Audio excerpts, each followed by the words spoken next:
सुप्रभात बच्चों। इसके पहले हम कविता, आराधना, उसके भावार्थ, शब्दार्थ और प्रश्नावली हम कर चुके हैं। आज हम करेंगे पाठ 2। बच्चों, आप लोगों को एक प्रश्न में पूछ रही हूँ कि हमारे भारत देश के न्याय मंत्री कौन हैं? शायद आप लोगों को पता होगा कि हमारे भारत देश के न्याय मंत्री श्री रविशंकर प्रसाद कानून और न्याय के मंत्री हैं। तो आज हम ऐसे ही पाठ पढ़ेंगे न्याय मंत्री, जिसे पाठ को लिखा है श्री सुदर्शन जी। सुदर्शन का मूल वास्तविक यानी हकीकत, उनका मूल नाम बद्रीनाथ शर्मा, जैसे पाठ में दिया हुआ है सुदर्शन जी, या जिसे हम पेट नेम के नाम से बुलाते हैं। यानी बचपन का एक नाम होता है और दूसरा एक नाम होता है जब स्कूल में हम पढ़ने जाते हैं और उसमें हमारा नाम अलग होता है। तो वैसे ही इनका मूल नाम, हकीकत नाम, वास्तविक नाम बद्रीनाथ शर्मा था। इनका जन्म 1896 ईस्वी नाम अंग्रेजों ने दिया है, और जबकि हम हमारे भारत के कैलेंडर में देखते हैं वहां पर विक्रम संवत लिखा हुआ होता है। तो इनका जन्म पंजाब राज्य के सियालकोट नामक स्थान में हुआ था। सियालकोट जो है हाल में कहाँ पर है बच्चों? आप लोगों को शायद पता होगा। यह हाल ने वर्तमान में अभी पाकिस्तान में है। बचपन से ही इन्हें कहानियां लिखने का बड़ा शौक था। इसको सुदर्शन जी को। सुदर्शन जी और प्रेमचंद जी दोनों की विचारधाराएं लगभग मिलती जुलती हैं, और दोनों ने शुरू में ही उर्दू भाषा में लिखना शुरू किया था। उसके बाद वह धीरे धीरे हिंदी भाषा में लिखने लगे। सुदर्शन जी और प्रेमचंद जी का एक महत्वपूर्ण लक्ष्य यह होता था, उनकी रचनाओं में समाज के लोगों को सुंदर मार्गदर्शन प्राप्त हो। क्यों अपने रचना में जो भी लिखते थे कि देश को सुधारने का उनका हमेशा उद्देश्य होता था कि जब सुंदर लोगों को हम मार्गदर्शन देंगे तो हमारा राष्ट्र भी कैसा होगा? हमारा राष्ट्र भी सुंदर बनेगा। ऐसे महान साहित्यकारों की सोच है। तो देखते हैं सुदर्शन जी की प्रमुख रचनाएं जो हैं पुष्पलता, सुप्रभात, परिवर्तन, पनघट, नगीना आदि। इनके प्रसिद्ध कहानी संग्रह हैं, अनेक कहानी, जिसे आप लोग कहते हैं इंग्लिश में स्टोरी। उनका एकमात्र उपन्यास भगवंती उपन्यास, जिसे नवल कथा, उन्होंने एक ही उपन्यास लिखा था। अब हम देखते हैं कि इस कहानी का पूरा सारांश क्या है। तो इस कहानी में लेखक सुदर्शन जी समाज की तरफ हमें ध्यान खींचा है कि समाज में व्यक्ति छोटा हो या बड़ा हो, उस पर कोई गौर नहीं करता है। तो वैसे ही शिशुपाल नाम का इस पाठ में एक मुख्य नायक है, और वह नायक ब्राह्मण और गरीब है। वो हमेशा ठंडी के समय लोगों के पास बैठ करके चर्चा किया करता था कि राज्य में सही न्याय नहीं हो रहा है, और यह बात राजा के कानों तक लोगों ने पहुंचा दी। राजा को जैसे ही पता चला, वह राजा शिशुपाल के घर पर शाम के समय आते हैं और वहां पर शिशुपाल के घर रात भर रुकते हैं।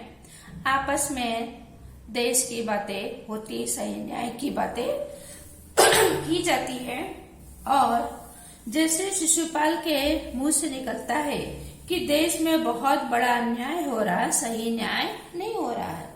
यह सुन करके अतिथि मेहमान को अच्छा नहीं लगा और उन्होंने कहा कि किसी में कमियां निकालना बड़ा आसान है, लेकिन करके दिखाना बड़ा मुश्किल है। तो शिशुपाल से नहीं रहा गया।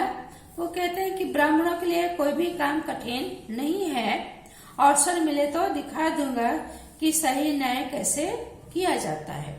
और शिशुपाल को अवसर मिला भी और उन्होंने सही न्याय करके दिखाया भी। तो बच्चों, यहाँ पाठ में कहने का पूरा तात्पर्य यह है कि जब न्याय की बात आती है, चाहे छोटा हो या बड़ा आदमी, हमेशा सही न्याय करना चाहिए। तो वैसे ही शिशुपाल ने गुनाह राजा ने किया, राजा को अपराधी बताया गया, उनके हाथ में हथकड़ियां पहनाई गई और उन्हें फांसी के तख्ते पर लटकाया भी जाता है। और लोगों के सामने एक सही न्याय की शिक्षा दी जाती, नई सीख दी जाती है कि गुनाह कोई भी करेगा, हर एक को न्याय और सजा समान प्राप्त होगा। तो बच्चों, हम देखते हैं पाठ की शुरुआत करते हैं पेज नंबर 3 पर कि संध्या का समय था, चारों ओर अंधकार फैला हुआ था। संध्या ने शाम का समय, चारों ओर अंधकार, चारों दिशाओं में क्या था, आकाश में बादल छाए हुए थे यानी अंधेरा काफी हो चुका था। ऐसे में किसी ने बाहर से घर का दरवाजा खटखटाया।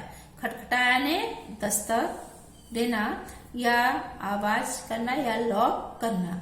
जब हम किसी के घर में जाते हैं, पढ़े लिखे लोग तो सीधे घर में प्रवेश नहीं करते हैं, दरवाजा या बेल दबाते हैं और फिर लोग दरवाजे को खोलते हैं, बराबर। तो वैसे ही यहाँ पर हुआ। तो जैसे उन्होंने दस्तक, दरवाजा खटखटाया, अंदर से आवाज आई, कौन है? ब्राह्मण शिशुपाल ने थोड़ा सा दरवाजा खोलते हुए पूछा। यानी कि पूरा उन्होंने दरवाजा खोला नहीं, थोड़ा सा आधा दरवाजा खोला और पूछा, भाई कौन है? एक परदेशी बाहर से आवाज आई। कहाँ से बाहर से? दरवाजे के बाहर। अभी परदेशी व्यक्ति घर में प्रवेश नहीं कर पाया है। क्या मुझे रात काटने के लिए स्थान मिलेगा?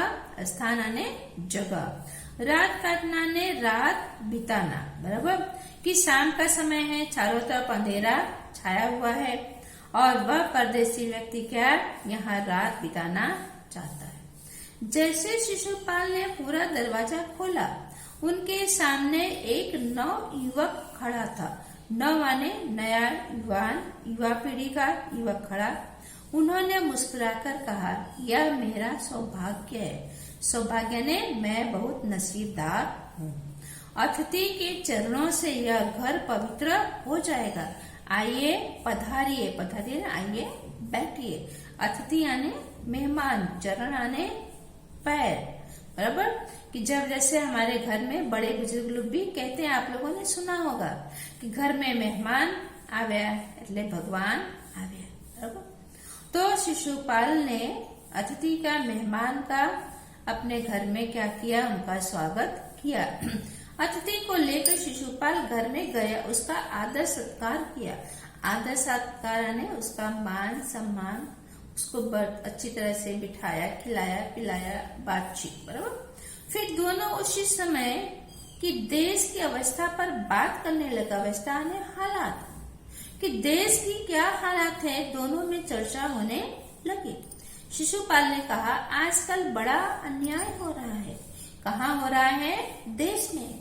देश में सही न्याय किया जा रहा नहीं है।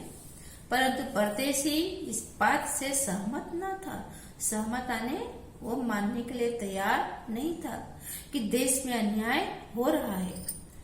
पर बोला, दोष निकालना तो सुगम है। दोष आने कमियां, सुगम आने सरल, आसान। किसी में कमी निकालना बड़ा आसान है। जिस तरह आप लोग बैठ करके आपस में किसी के साथ बातचीत करते हैं और कहते हैं, अरे वो तो ऐसा है, वो तो ऐसा है, बराबर। उसको इतना नहीं, जिस तरह क्रिकेट खिलाड़ी लोग जब खेलते हैं मैदान पर तो फिर क्या हम लोग चिल्लाते, अरे चौका मार देता, छक्का मार देता तो हम जीत जाते, बराबर। लेकिन कहना बड़ा मुश्किल है, बराबर। कहना बड़ा आसान है लेकिन करना मुश्किल है, सॉरी। परंतु कुछ करके दिखाना कठिन है। कहते हैं ना 2 इंच के जीप चलाने में बहुत आसान है, कह दिया, लेकिन जब वो काम करने की बारी आती है तो बड़ा मुश्किल लगता है। शिशुपाल बोले, अवसर मिले तो दिखा दो कि न्याय किसे कहते हैं। तो आप अवसर चाहते हैं? हाँ, अवसर चाहता हूं। फिर कोई अन्याय नहीं होगा अवसर आने समय। तुम मौका चाहते हो? हाँ, अगर तुम्हें मौका मिल गया तो फिर कोई अन्याय, कोई गलत बात काम नहीं होगा, बिल्कुल नहीं होगा। कोई अपराधी दंड से न बचेगा। अगर अपराधी ने, किसी व्यक्ति ने गुनाह किया है, क्या उसको सजा, हर एक व्यक्ति को सजा दिया जाएगा? ऐसा नहीं कि किसी को सजा नहीं मिलेगा, नहीं, ऐसा नहीं होगा, मैं ऐसा नहीं करूंगा। परदेशी ने मुस्कुराकर कहा, यह बहुत कठिन काम है कि आपने कह दिया कि हर एक को क्या सजा मिलेगा, लेकिन यह काम कैसा है? यह काम बड़ा मुश्किल काम है। ब्राह्मण के लिए कोई भी कठिन नहीं है। मैं न्याय का डंका बजाकर दिखा दूंगा।